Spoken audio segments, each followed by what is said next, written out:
What's up, everyone? Welcome to Birds Deep. I see cool. I see the NFL genius. It is that time again. We got preseason game number 2. Cool down there from the Elite Birds podcast, and we got NFL genius from multiple shows, wire to wire, you name it, cheap seats. The list goes on and on. Gene, tell him who you are. Mean! Woo! Gene, ready for some Eagles preseason action. How y'all feeling tonight? Thankful, and we're going to see some real preseason action. Little Nakobe Dean, as I've been hearing in the radio sports world, people have been talking about him getting some snaps tonight. I know you're excited about that, Gene. Definitely. I want to see him on the field. I want to see him calling the plays, calling the shots on the defense. I want to see what he has to offer. Yeah, I'm super excited to see Nakobe Dean play. How about you, Cool? Oh yeah, man. Always ready to see guys get out there on the field. We won't be seeing Hassan Reddick because we know he has to have surgery on his thumb. Hopefully he'll be back according to reports by week 1. So maybe we'll get a little bit more Nolan Smith, and that's always a good thing as well. Bro, how about Jalen Carter, man? Before we talk about preseason game 2, the first snap as an Eagle, did that remind you?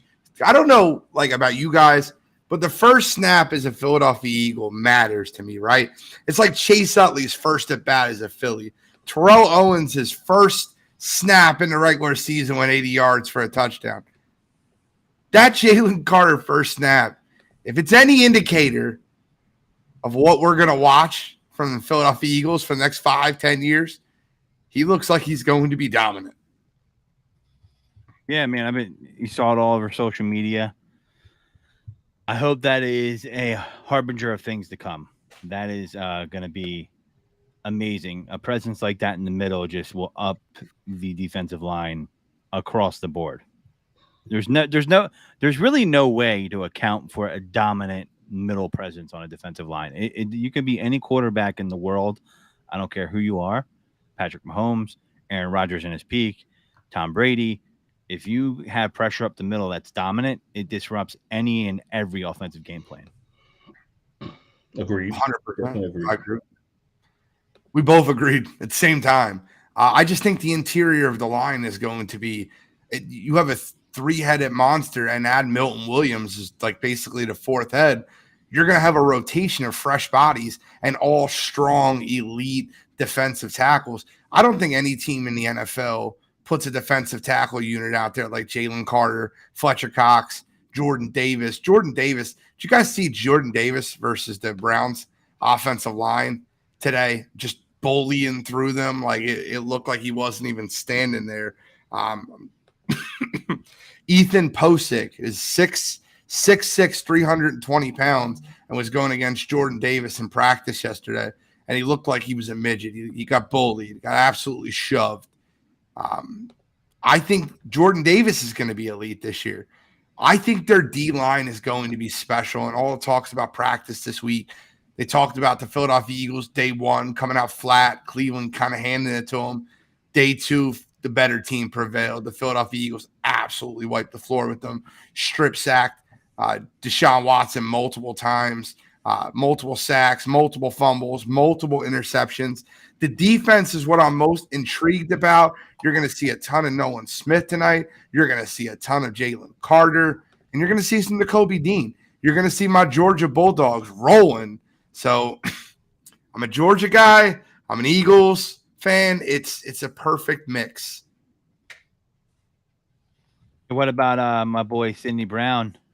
Right, he had a hell of a game last preseason game. A lot of people are chattering about him. See if he can continue that. I said, didn't we talk about this though too? I think it was last week or 2 weeks ago. I said he ends up taking Reed Blankenship's job. I don't think Reed Blankenship ends up being our starting safety. I think it'll end up being Sidney Brown.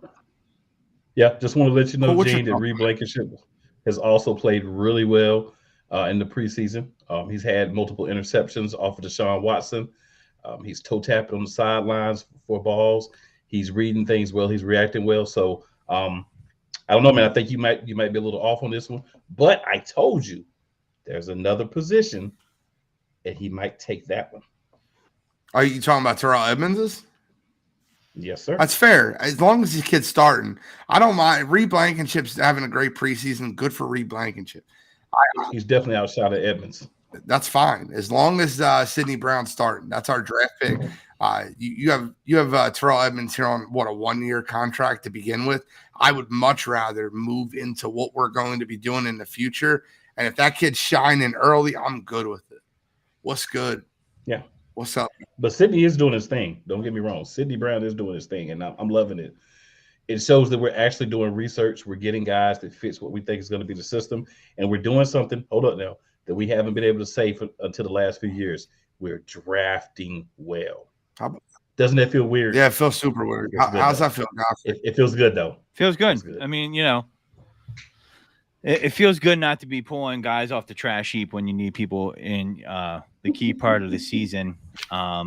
It feels good to not have to do that. I mean, sometimes injury doesn't allow you that luxury, but if you draft well, you'll be more insulated from the inevitability of injury during a long football season. There's definitely going to be injuries. That's 100% accurate. We already dealing along with Hassan Reddick. Britton Covey's questionable. He hasn't been playing. Landon Dickerson, Quez Watkins, Deion Kane, your boy. They're all questionable. Most of them won't play tonight. Dealing with injuries as a whole. Before we get into tonight's game, I want to talk about last week's game, talk about that a little bit. So what stood out to you last week? I'll tell you what stood out good. I'll tell you what stood out bad. What stood out bad was how poorly Marcus Mariota looked. It started questioning everybody in the Philadelphia area of if there's an injury to Jalen Hurts and someone needs to come in for a game or two. We don't want it to be Marcus Mariota. I mean, if you really watched the game, Tanner McKee was dotting people up all day. But Marcus Mariota looked awful. Yeah, he did. I think as Philly fans, though, we've gotten a little spoiled only because of how the Nick Foles thing played out at quarterback. And, that's a one-off legendary story that probably will never be duplicated. Nick Foles had some starting experience under his belt before that. And, we saw him. He's a hot and cold quarterback, as he proved along his career. But, Marcus Mariota is what he is. I wouldn't expect him to win any games. And I just think that anybody you bring in from Jalen Hurts is such a steep drop-off. The ability to steal a game is going to be based off how the coaches game plan properly for when that does happen. Last year we got a little preview of that. I don't know. Hopefully that approves. We got a new play caller in Brian Johnson, but I do think that Marcus Mariota is very one-dimensional. He doesn't have any accuracy downfield. He plays reckless, very reckless, diving, head first, and it's balls to the wall. And I get that, listen, he's trying to show what he can do, but I don't think that he would be your ideal backup quarterback. I do think everybody sees his skill set and says, well, he can run, so he can replace Jalen. That is a false equivalency at this point. And people, I thought that as well. Like, oh, maybe he could step in and run like a small hybrid version of the offense. I don't know. I don't really feel that good about that at all. I don't know, man. Does he make the team? I mean, I know they signed him, but I mean, it's not like a long-term deal. I mean, he has not looked good at all. Well, I mean, I think tonight you'll find that out. Like, cool, let me ask you a question real quick. Are we overreacting on Marcus Mariota's first preseason game, or do you think that the Eagles would be well off going in a different direction, i.e. Tanner McKee or Ian Book as their backup? So first I want to say Ian Book is hot garbage. I agree with you. I would take Marcus Mariota 1,000 times out of 1,000 times. As a matter of fact, 1,000 times out of 900 times over Ian Book. Agreed. Yeah. But I think Tanner McKee has looked well so far. But I think the thing we're looking at is Mariota's transitioning to a different role, right? He's kind of been the starter. Now he's been asked to be the backup. He's coming to a new team, Super Bowl champions. It's probably a little jittery, right? So I think tonight really tells us the story. I don't think you're overreacting because, I saw what you saw. It didn't look great at all. But I think let's give him another chance and see what he does tonight. See if he could be a little bit more accurate. I think if Jalen Hurts gets hurt, even if Jalen Hurts gets hurt, it's simply a matter of constructing an offense that Mariota can play. We know that he can throw the ball short. We know he doesn't have the arm accuracy to throw the ball deep down the field, but he can make the short passes, the crossing routes, some of the shorter, easier, simple plays, dump offs. small tight end screens and different simple plays. He can make those. So if you're going to keep him, and I'm not saying we should, I'm just saying if you're going to keep him, then when he's in, solidify the offense in the way that makes the best Marcus Mariota that we can get. I'm not saying it's going to be a great player, but it should at least be decent if he's the guy that we just decide to go with. Yeah, I there's an update on the story recently, but he left the Falcons pretty unceremoniously. But he had a knee operation. Did you watch the Netflix series? Yeah, I saw part of it. I was just about to talk about that. And his daughter was born, so he set the record straight. He got a knee surgery, so it wasn't really as bad as it looked at the time. I think he's a good guy. He quit on the team. Don't let his agent and don't let him. You think he quit on the team? Yes. I'm not saying that he shouldn't have quit on the team. First of all, you never quit on a team, but I'm not saying I don't think there was no warrant for what he did, but he quit on the team. Don't let his agent or his PR team spin you a story about his injury and his baby. Does he even deserve a PR team right now?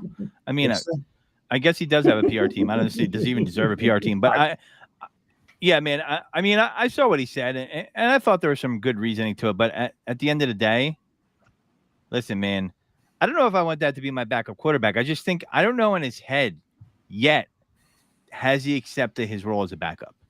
I don't know that. And I just think that it's undervalued from a fan standpoint and most people's standpoint about how you prepare as a backup. And does he take those preparations? Does he act as a backup? And that is one of those tangibles that people aren't going to talk about or really see on the stat sheet. And I just don't know if he's that guy. I'd rather have more of a veteran presence that knows he's a backup than a guy who's like, all right, I'm ready to be in there as a starter. I get the competitive aspect to it. I just don't buy him having the right mindset for that. Yeah, but the question is, and it remains, is if Jalen Hurts goes down for a game or two this year, which a lot of players do, a lot of quarterbacks miss a game or two, can Marcus Mariota step in and win a game versus Washington? Can Marcus Mariota step in and win a game versus the LA Rams? I know he's not going to step in and beat the Buffalo Bills. All right. Like, we can get that out of our head. Right. But like, can he step in and win a game versus a team that the Eagles would win when Jalen Hurts played 10 out of 10 times? I know AJ Brown will roast him if he doesn't do well. Bro, these wide receivers are wild, right? They have a lot of diva to them. I think that you've seen that with Stephon Diggs, with Josh Allen. You've seen a lot of that where Stephon Diggs has comments about the quarterback, and as soon as one thing goes wrong, he was his best friend just a little while ago, right? And now there's issues with Stephon Diggs and Josh Allen. So, yeah. Wide receivers have that diva to them. Always have, always will. Well, what stood out to me in a good way was DeAndre Swift. I understand it was just one run, but, man, he cut 22-yard run, made a defender miss, and looked just as explosive, if not more explosive, than he looked at the beginning of last season for Detroit when I projected a breakout season, which he didn't have.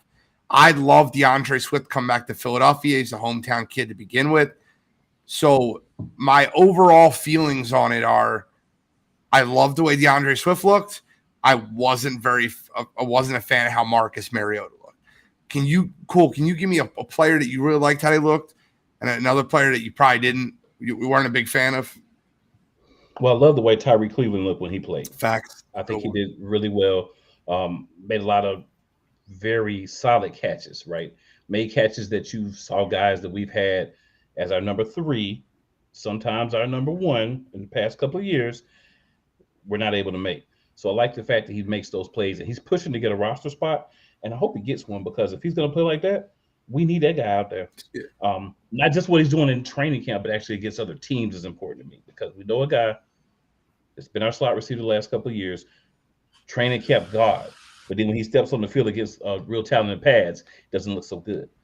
So he's definitely the guy that I would say looked really well.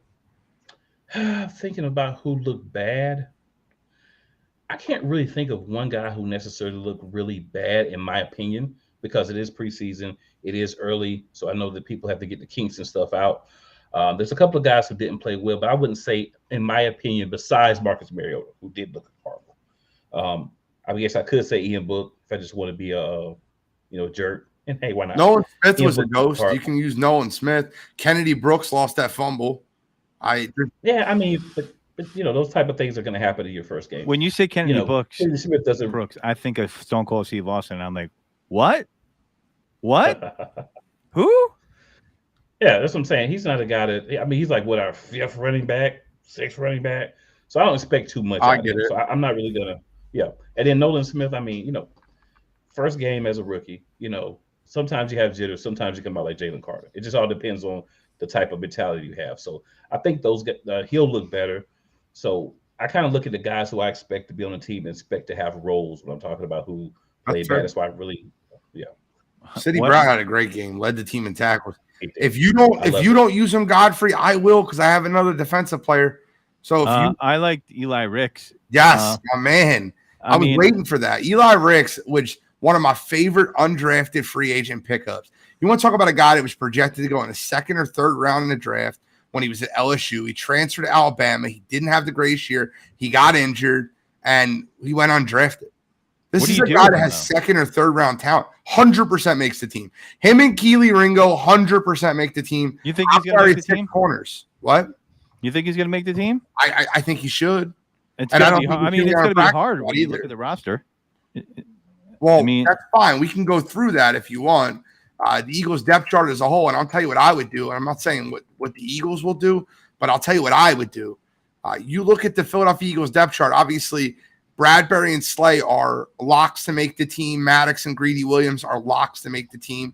They can keep 6 corners 100%, move on from Justin Evans, and basically have 2 safeties and 2 strong safeties, 2 free safeties. And you keep Zach McPherson and Keely Ringo, which means Josh Jobe, you're on the way out. Josiah Scott, I'll see you later. But I'm 100% keeping Eli Ricks over Jobe and Scott. Okay. It's my opinion, though. Okay. I mean, listen, I would like to see it. Some people don't see him making the team because of that, but I mean, I'm not really. I don't know. I'm okay with Josh Jobe going by in favor of this guy, especially if he keeps it going. You know what I mean? Who's going to win the Victor Cruz Award this year? That's what I want to know. Who's going to be that guy? You're like, who is that guy? And Eli Ricks, I didn't know a lot about him until last week, and I'm like, who is this guy? Yeah, I know you do. He was an LSU corner that was a stud. He transferred to Bama, and he got hurt, and he had a bad season, and he had no more years of eligibility because he transferred.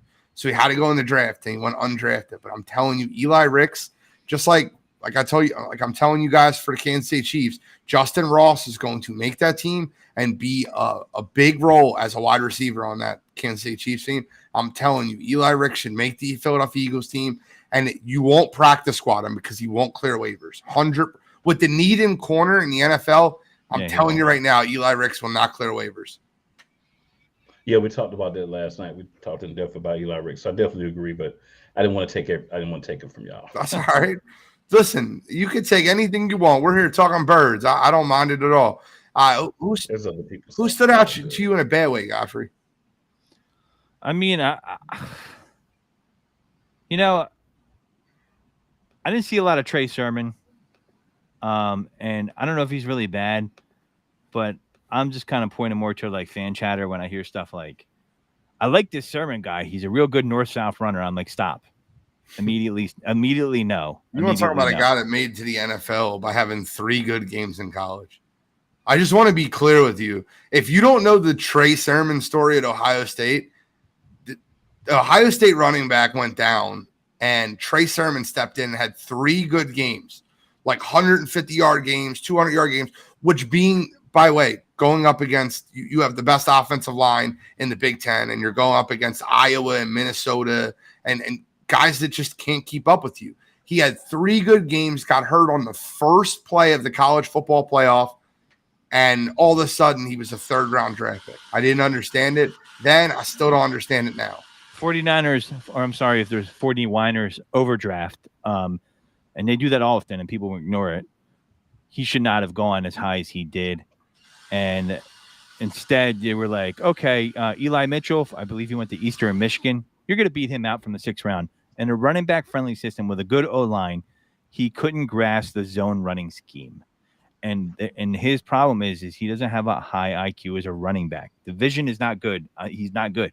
It's like Howie was hoping he would like mature and bloom into a running back and pick him off the trash heap from Kyle Shanahan. That ain't happening.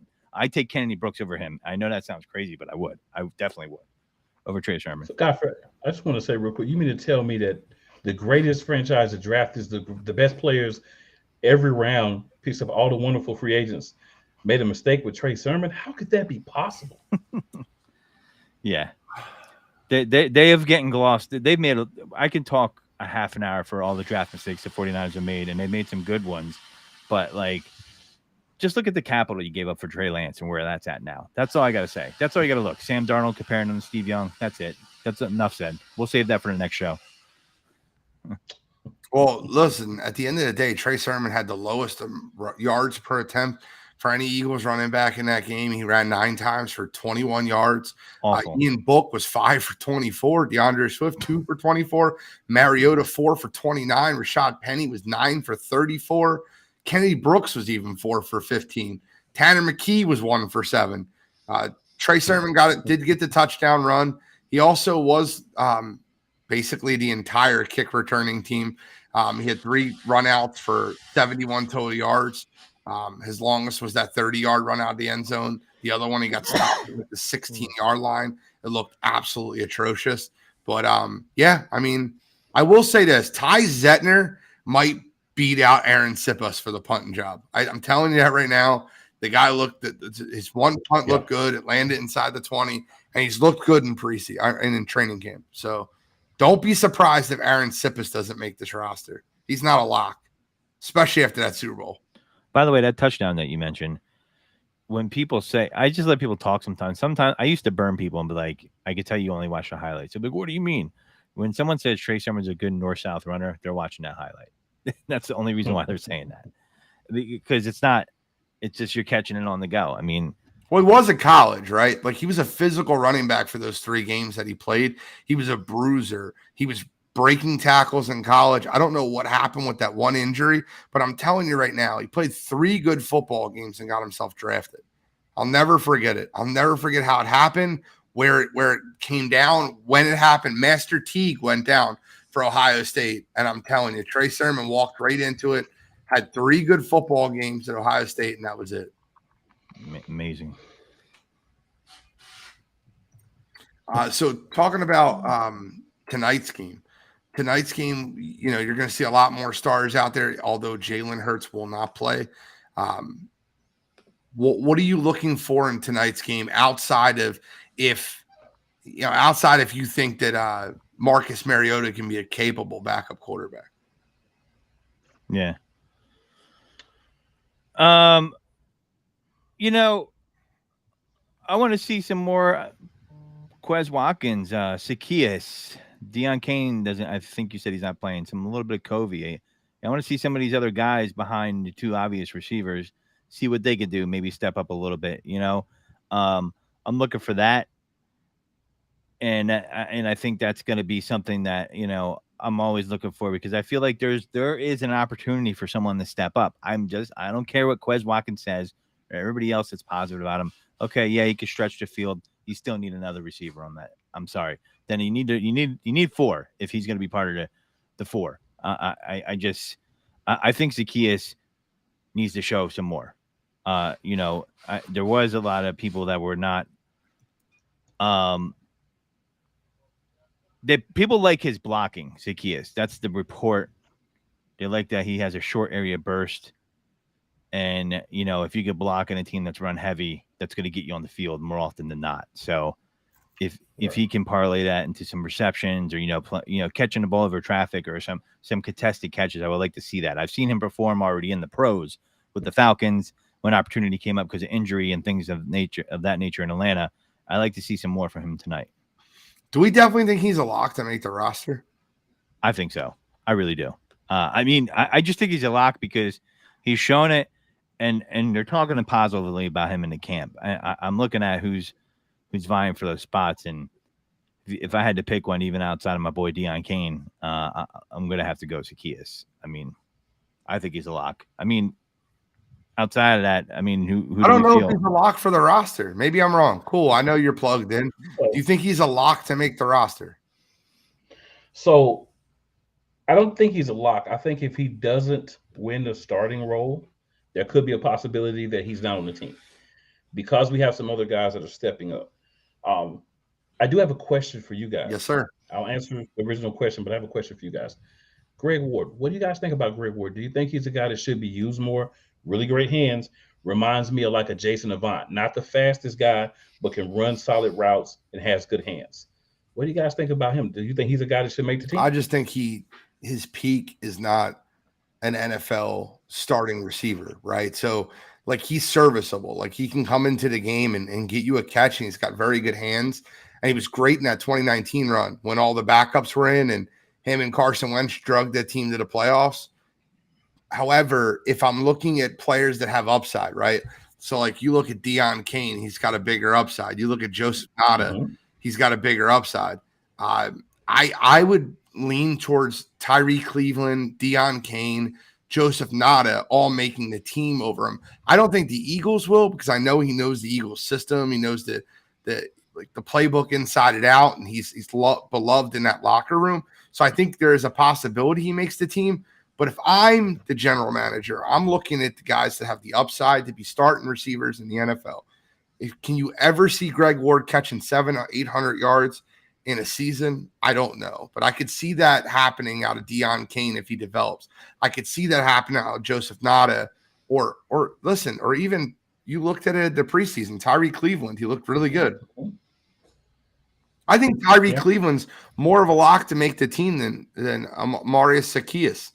I really believe that. I think Zacchaeus is brought there to compete with Quez Watkins, and I think Cole's right. If he doesn't start, why waste the cap space? Just release him at that point and develop your young receivers behind them. The Eagles will end up keeping 5 to 6 wideouts on their roster just because of kick return, special teams, and how they like to use their players. I don't like Devin Allen. Does he make the roster? He's listed as the number 6 wide receiver right now. Where's Zacchaeus go to college? Georgia? I'll tell you right now. Yeah, he's a Virginia guy. Oh, Virginia guy? Okay. Listen, I've seen him play in some Atlanta games. I think there's some potential there, and I do think that they want some improved blocking from wide receivers behind A.J. Brown and Devontae Smith. And I think that might be a separator, the unseen separator that that is not going to show up on the stat sheet. And they are talking in camp about how they like his burst when he blocks. So that's one of those things. Now he could. Yeah, the Zacchaeus could end up playing like the Zach Pascal role from last year. He could be that guy. But I still feel like that number 3 receiver, man, has got to be a guy that really can catch the ball when we need it. And I have a lot of trepidation about having Quez Watkins at that position again. We know what Quez Watkins is in the regular season. And I don't care about him saying he's a great wide receiver and he's got a chip on his shoulder. He should have had a chip on the shoulder ever since he got drafted. And I haven't seen that chip in the regular season. Every wide receiver thinks they're the next Jerry Rice or Randy Moss. Every single one. Okay? I don't think Greg Ward does. All right. Well, because he was a QB. He was a QB, though. He was a QB. Kidding. He wasn't a QB in Houston? I just wanted to find one that really quick. I mean, listen, that's another reason why I think they like Greg Ward, to kind of look at him like a utility knife. I mean, I'm pretty sure he's playing special teams. I mean, let's not forget the value of having strong people like that on special teams, right? I mean, I just think that's one of those guys that character guys, football teams value higher sometimes more than, the upside of the people that they have to keep him over or they're keeping him over. So I don't know. We'll see. One of the things I kind of wanted to get into tonight, and I don't want to get off of what I'm looking for tonight, but the practices this week have been super chippy. Joel Bitonio went out into the media and called the Eagles out for taking cheap shots at Deshaun Watson. I think that's real soft talk from an offensive lineman. There was obviously a lot of conversations and a fight broke out of practice. But I will say this, Myles Garrett did say just yesterday that he loves Jalen Hurts and maybe one day he'll be playing for the Eagles. I thought that was really interesting when he said that. But What are your thoughts on the chippiness at practice, Joel Bitonio's quotes, and why he said them at the media instead of saying it's just practice where, he actually went out and said the Eagles took cheap shots at Deshaun Watson? Well, maybe he's trying to make an excuse for Deshaun Watson's poor play in practice thus far in this preseason. Because I'm not hearing he's shining in practice. That's all I know. I'm hearing he struggled. He hasn't looked good a lot of times. Not saying he's going to have a bad season. Not saying he's a bad quarterback, but I don't know, man. Sometimes people are trying to deflect and push the smoke away from the fire. I don't get why he would say that. Usually that's not an offensive lineman's MO, so I'm kind of surprised. Do you know, it really shocks me when a player of Deshaun Watson's stature goes online and retweets a reporter's comment to put cap, like to debate his comment. I thought that was really petty for a quarterback of Deshaun Watson's stature to do that. Do you feel like it's Kevin Durant petty, or? I thought that was very Geno Smith of him. That was okay. No, but yeah. So I wanted to say real quick, I think Batalia's comments are very Ron Rivera-ish. So I'm not surprised that maybe they have a connection, maybe cousins, maybe they crossed paths before or something. But I feel like that's very Ron Rivera-ish. You both sides were chippy. I mean, you don't have a good enough line, so your quarterback got hit more, but both sides were chippy. They were fighting. There was a little scuffle on the interception return that Reed Blankenship had. Of course, we have one guy who, anytime there's a scuffle, you don't even have to ask. He's involved, and that's Derek Barnett. Anytime there's a penalty, a scuffle, anything like that, Derek Barnett, as we know, is going to be around it. So, does he make the team, by the way? Yes. I think he does. I think he does, but he's just. This is the part that worries me about Barnett, like right here, because some of the things he does, we didn't have a lot of defensive penalties that really screwed us in drives last year. And who was out injured last year? F15 is his nickname, Flagrant 15. It should be. So the start of the fight was a Josh Sweat strip sack on Deshaun Watson. So he essentially came around. You're not supposed to touch the quarterback. And he smacked the ball out of Deshaun Watson's hand. So that's what started the fight. Now, what Joe Bitonio said is that on both sides of the ball, the Philadelphia Eagles were taking cheap shots, and they didn't appreciate it. So let me just kind of I like it. Listen, I'm good with that. I do too. Well, the funny thing is this, right? After the first day of practice, the Cleveland Browns were fired up because last year everybody talked about the Eagles owned them in practice and they embarrassed them in practice, and they were fired up, and they went in there with all this passion, and they won day one. And Jason Kelsey said they came out more fiery than we did. And the second day, the Philadelphia Eagles returned that fire. And all of a sudden, after they embarrassed them day two and looked better in day three, a lot of comments start coming out about the Philadelphia Eagles being too aggressive. Did you think we were just going to sit back and let you bully us and push us around because you got made fun of because we destroyed you guys last year in practice? Did you think that was going to happen? I'm glad the Philadelphia Eagles got a wake-up call the first day of practice. I'm glad the Browns came into this practice chippy. They came into practice chippy. It's like starting a fight, right? I shoved somebody and then they punched me in the face. Why'd you punch me in the face? Well, you shouldn't have shoved me. So, yeah, we took it to the next level. That's fine. Don't come with the intensity. Don't bring the heat if you don't want to be in the kitchen. Yeah, I just when offensive lineman talks like that, it makes me think that they think the D and O line play is like fencing or something. Like there's some kind of code of ethics to it. I know some guys that played D2 ball. I know a guy that played college ball with Javari Evans. And let me tell you something. He was showing me some stuff. They will twist your arm. They will do whatever the fuck they have to do to get past you and get to that quarterback. On the other side, they'll do whatever they have to do to block you. They will kick you. They will twist you. They will punch you and try to get away with it. It's dirty. It's hand-to-hand combat, and there's nothing clean about it. So if your feelings get hurt and you're in the trenches, you don't belong there. It's the truth. I mean, listen, you'll get your penalties, but all that stuff, like if the refs called penalties on every play, like 100%, we never get through a football game because you could probably find 15 penalties on a drive every time on the offensive and defensive line. It just, you have to pick the most egregious ones. So that stuff is common practice. Like if you got a guy with a cast on his hand, you don't think he's clubbing people with it? Yeah, it's a damn weapon. You know what I mean? It's crazy that they let people play with that kind of shit on their hands anymore. But the second fight broke out when Sidney Brown ran over Brown's running back, Demetric Fenton, on the Reed Blankenship interception. And that was all over the internet. I think that's what Cole was referring to earlier. Reed Blankenship intercepted Deshaun Watson, and Demetrius Brown tried to get in the way, and Sidney Brown ran him over. And they didn't like to that. Demetric Felton, not Brown. Sorry. Yeah, I mean, the thing is, man, for me, the Browns, stop being soft, bro. You want to come out there, you want to play, you want to be tough, but then when somebody out physicals you, gives you a little bit of what you were trying to give them, now all of a sudden, they're too rough and they're playing dirty. Play dirty too. Is that what you're supposed to do? He gave me a wedgie. If you go hit me hard, hit me hard back. Oh, he gave me a wedgie. Give him a wedgie back. Give him 2 wedgies. I mean, listen, this brings the question, and I think we'll bring this up more on the next show on Sideline to Sideline, more in depth. But we've talked more, I think, about the joint practices than we have the actual preseason game preceding them. And the conversation... They're more important. Correct. So the conversation is, should they be televising these joint practices? No, because then they wouldn't. Then they would find another way to hide stuff from us. They don't want to put stuff on tape. They want to have non-televised joint practices with reporters there, so they can actually practice and play one-on-one football. They want to be able to.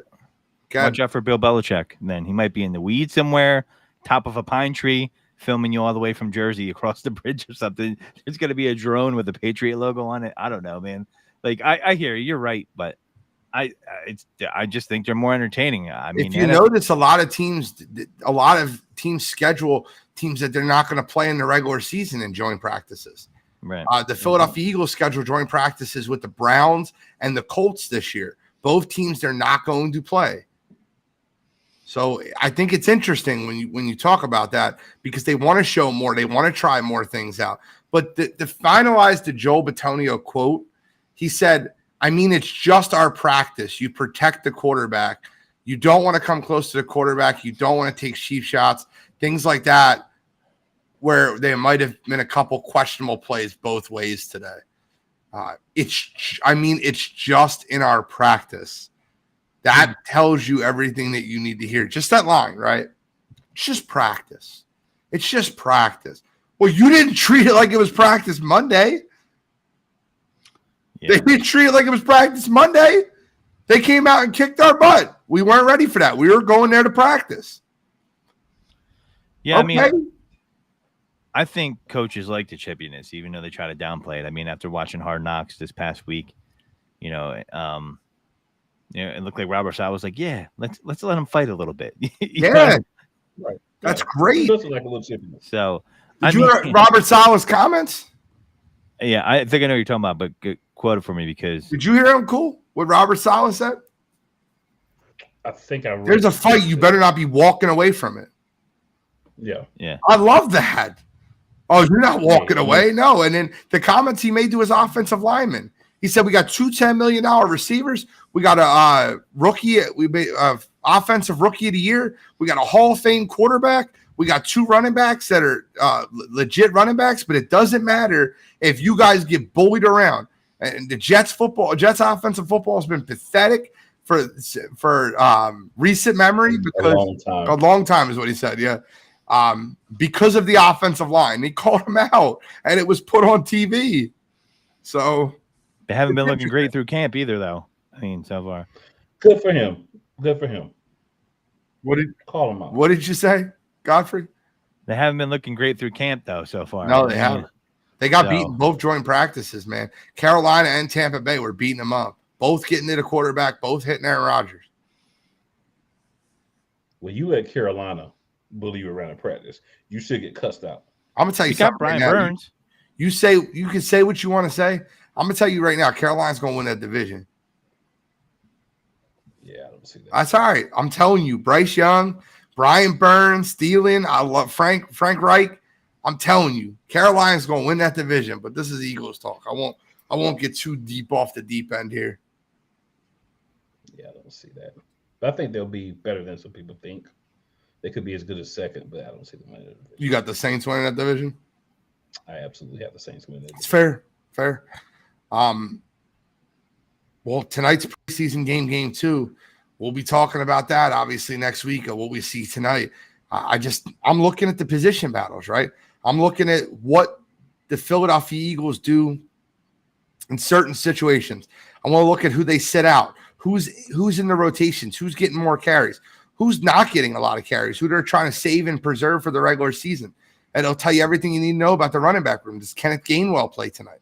Has it been announced if Kenneth Gainwell is actually going to suit up tonight? Because all the starters sat out last week and Kenneth Gainwell sat out. Penny played, Swift played, Gainwell didn't play. Is that telling you that Kenneth Gainwell is going to be their starting running back? Yeah, they're saying that Kenneth Gainwell and Scott might get some game action tonight against Cleveland.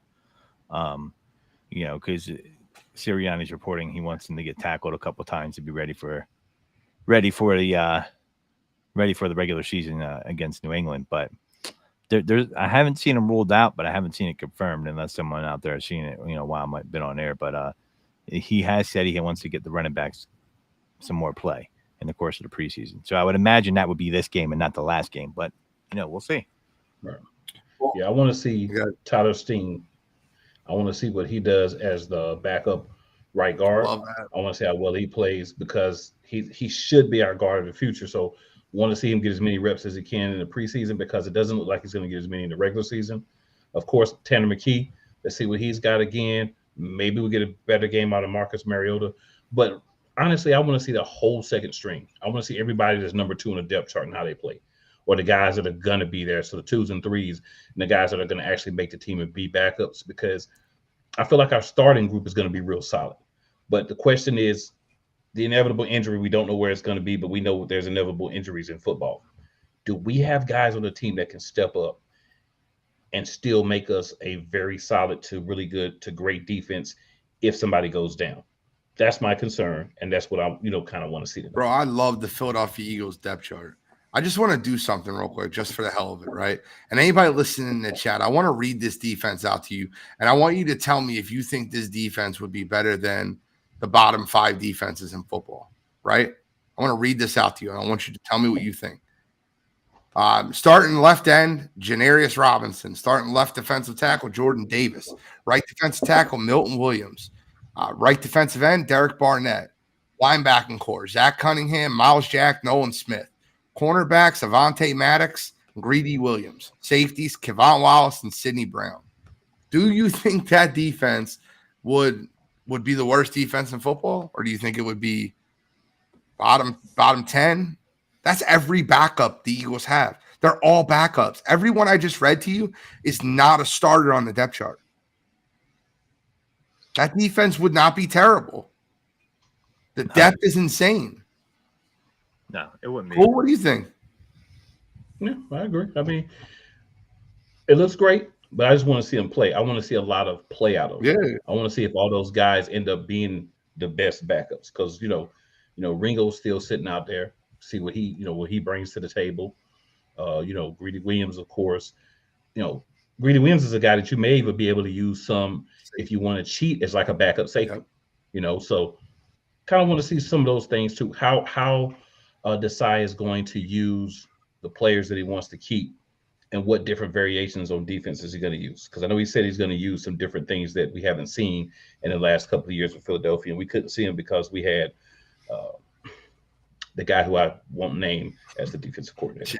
We're not going on that tangent tonight. We're not doing that. Cool gets really angry when Jonathan Gannon gets brought up. It's hilarious. He gets very angry. I love it. No, but seriously, they talked about that a ton. They felt unprepared for the Super Bowl. They felt like his mind wasn't there. He was in a different place. So I just look at that. I look at the second string depth of the defense, and Sean Desai has no excuses, right? Sean Desai will be the most praised and most criticized guy if that defense looks good or bad. He has all the ingredients, right? You have the porterhouse steak, you have the fresh cut potatoes, you got the green beans that are fresh, like they just came from the grocery store. You have all the ingredients to have an elite defense in the NFL. That's the backup defense, bro. There's like first rounders all across there. Greedy, Williams, Avante. That backup defense could be a top 15, 20 defense in football. All backups, not one starter. Godfrey? Yeah, man, I think it's well, you know. No, I don't know. That's why it looks good on paper, right? I mean, in practice, let's see it on the field. I mean, I do think that sounds really good. You know, if they're on other teams, we'll see. I mean, obviously, they're not going to be able to keep everybody, right? They're not going to be able to, some people are going to go and contribute on other squads. Well, at first, second string, both should be there. I don't think anybody I read to you should be cut. Yeah, we'll see, man. I think it's great. I don't want to be, man. It makes me feel confident, though, because the year they did win the Super Bowl, the best thing about that team was the depth. The depth. Right? So, right? I mean, that's in the NFL, you're going to have injuries, right? So when you don't have depth like that, you fall apart. A la the LA Rams. People thought I was crazy last year. I said they fall apart. I knew it was going to happen because they said F them picks and they won a Super Bowl. I would have did the same thing to win the bowl, but you're watching it right now. And they don't got depth because they don't have that draft equity. And the Eagles are using it wisely. So, yeah, I mean, it's good, man, because there's been many years where I've been an Eagles fan and we're like, oh, man, who's this guy they just got off that was bagging groceries last week? Like that doesn't seem like that's going to happen right now, which is great because I'll tell you where I don't think they have depth. I don't think they have depth on the offense at all. I think if starters go down the offensive side of the ball, you're in trouble. Especially wide receiver. Well, wide receiver, yeah. I think offensive line, if I'm being honest with you. So you have confidence in Roderick Johnson, Sua Opeta, Cameron Tom. I mean, Steen is solid. Dennis Kelly. We know what Dennis Kelly is. Jack Driscoll, he's got embarrassed multiple times. That's our backup offensive line. I don't have confidence in that group. That's true, but I'll say this. I'm sorry, go ahead. No, go ahead, Godfrey. The coach, like I have confidence in our offensive line coach. I just feel like he can iron. I feel like if you have a good offensive line coach, they could take those backups and, you know, iron that out. It won't be the same, but they'll be able to plug the hole, so to speak. I feel like when you have to bring like a Craig James in, it's a little bit harder to navigate, you know, especially when you're talking about the secondary and you're dealing with guys that are just pure it's pure speed you're dealing with, not man-on-man will when it comes to like the offensive line. All right. Well, I mean, we got 6:53. Any final thoughts, gentlemen? We have 2 minutes left in the show. Anything you guys want to add, share, anything you want to put out there? Cool. I'll start with you, brother. So I'll say real quick, I think it's very easy to say, like, you know, that whole line as a group, backups would not be well, and I completely agree with that. But I think they're good enough that if one guy goes down and you have to plug one of those guys in, you can make it work, right? Because you're going to have so much of the other talent around them that I think you can make it work. Now, two guys go down, yeah, it's bad, right? But I think we could fit one of those guys in and kind of help cover for him, help, you know, do some scheme things to make it still work. Just want to shout out, man, Eagles Elite Podcast real quick.